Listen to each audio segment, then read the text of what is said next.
సార్వత్రిక ఎన్నికల ఓట్ల లెక్కింపు జూన్ 4న అంటే రేపు ఉదయం 8 గంటలకు ప్రారంభమవుతుంది. తొలుత సైనిక దళాల్లో పనిచేసే సర్వీస్ ఓటర్లకు సంబంధించి ఎలక్ట్రానికల్లీ ట్రాన్స్మిటెడ్ పోస్టల్ బ్యాలెట్ సిస్టంలో వచ్చిన ఓట్లు, ఆ తర్వాత పోస్టల్ బ్యాలెట్ పత్రాల్లోని ఓట్లు లెక్కిస్తారు.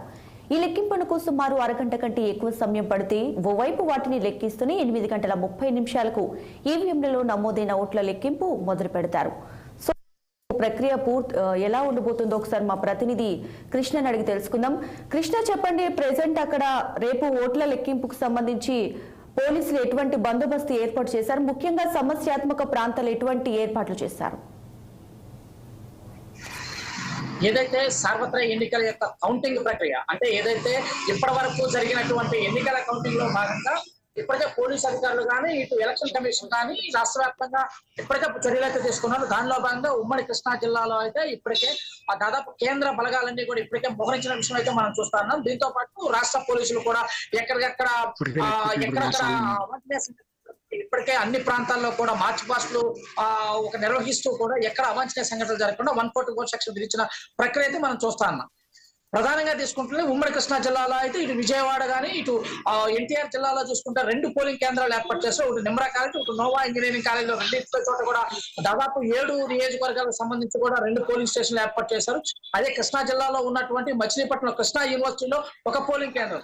అంటే కృష్ణా జిల్లాకు సంబంధించి మొత్తం 7 నియోజకవర్గాలు, ఒక పార్లమెంట్ సంబంధించి మచిలీపట్నం కృష్ణా యూనివర్సిటీలో, ఇటు తీసుకున్నట్లయితే 7 అసెంబ్లీ నియోజకవర్గాలు, ఒక పార్లమెంట్ సంబంధించి మాత్రం Nimra college and Nova college లో 2 పోలింగ్ కేంద్రాలు ఇప్పటికే ఏర్పాటు చేసి పటిష్టమైన బందోబస్తు అయితే ఇప్పటికే ఏర్పాటు చేశారు.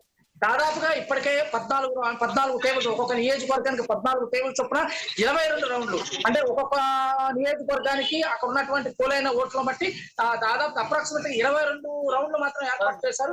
నియోజకవర్గానికి 14 టేబుల్ చొప్పున. కృష్ణా జిల్లాలో చూసుకున్నట్లయితే 15 పైచిలకు ఓటర్లు ఇప్పటికే తన ఓటు హక్కును వినియోగించిన. అదే విధంగా ఉమ్మడి ఎన్టీఆర్ జిల్లాలో ఏదైతే ఉందో ఇప్పటికే 13,57,000 పైచిలకు ఓటర్లు అయితే ఇప్పటికే ఇక్కడ ఓటు అయితే వినియోగించుకున్నారు. ఇవన్నీ ప్రక్రియలు చూసుకుంటే రేపు అయితే పూర్తి బందోబస్తు అయితే ఈ 2 ఉమ్మడి జిల్లాలో అయితే మనకు స్పష్టంగా తెలుస్తుంది. ఇప్పటికే అన్ని కౌంటింగ్ సెంటర్లో 3 అంచెల భద్రతా విధానంతో ఇప్పటికే అయితే ఈసీ అయితే స్పష్టంగా అక్కడైతే భద్రత ఏర్పాట్లు చేశాము. ఇటు పోలీసులు కూడా 144 సెక్షన్ తో పాటు దాదాపు 56 చెక్ పోస్టులు కూడా ఏర్పాటు చేయడం, ఎవరిని కూడా లోపలికి అనుమతించే ప్రసక్తే లేదని స్పష్టంగా చెప్పారు.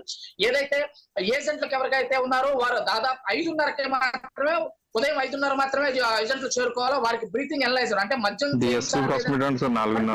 వాళ్ళకి నిర్వహిస్తారు. పాటు ఒరిజినల్ ఐడి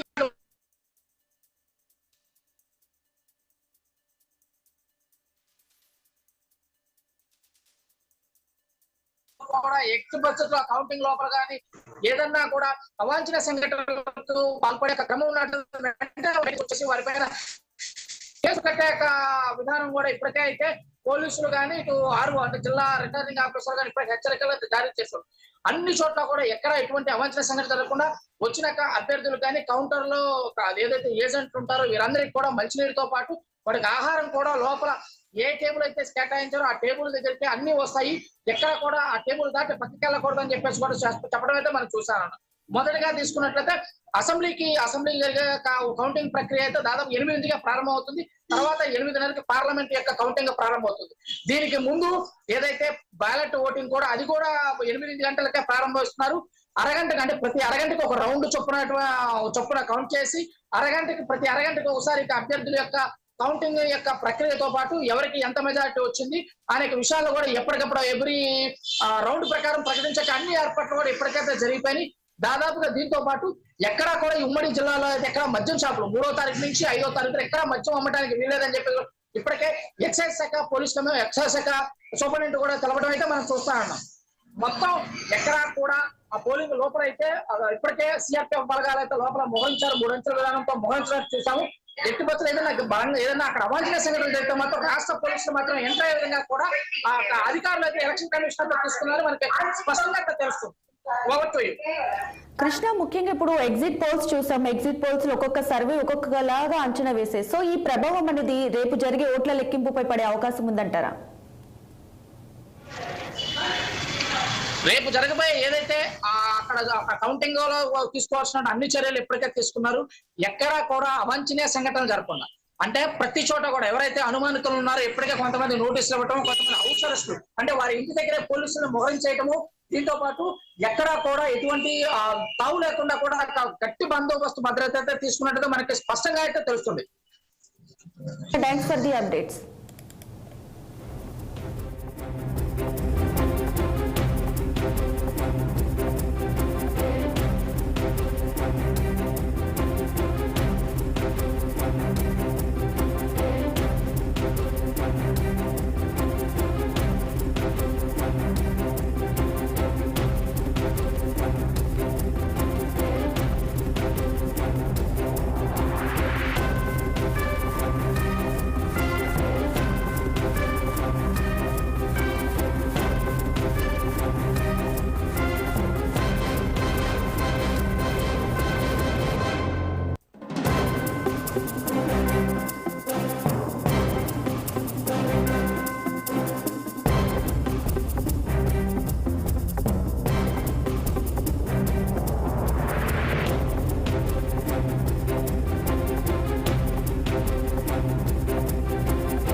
రైట్, ఇక మొత్తంగా రేపైతే ఓట్ల లెక్కింపు కార్యక్రమం జరగబోతుంది. సో ఒక్కో రౌండ్ లెక్కింపుకు గరిష్టంగా 30 నిమిషాల సమయం పడుతుంది. ఒక్కో శాసనసభ నియోజకవర్గానికి ఏర్పాటు చేసే